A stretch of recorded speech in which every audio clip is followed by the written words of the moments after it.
ओम श्री महालक्ष्मी देवे नमः।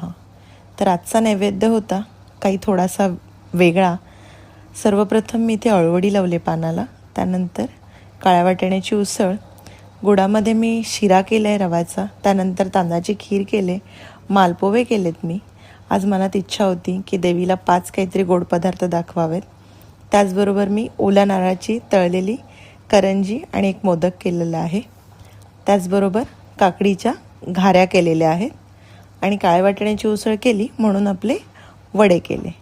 त्याचबरोबर इकडे जिरा राईस केलेला आहे आणि त्याच्यावरती तूप।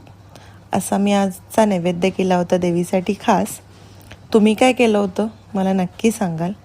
यातल्या मी ऑलमोस्ट सगळ्या रेसिपीज मी माझ्या पेजला शेअर केलेल्या आहेत।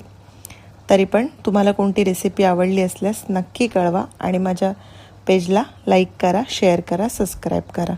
थँक्यू।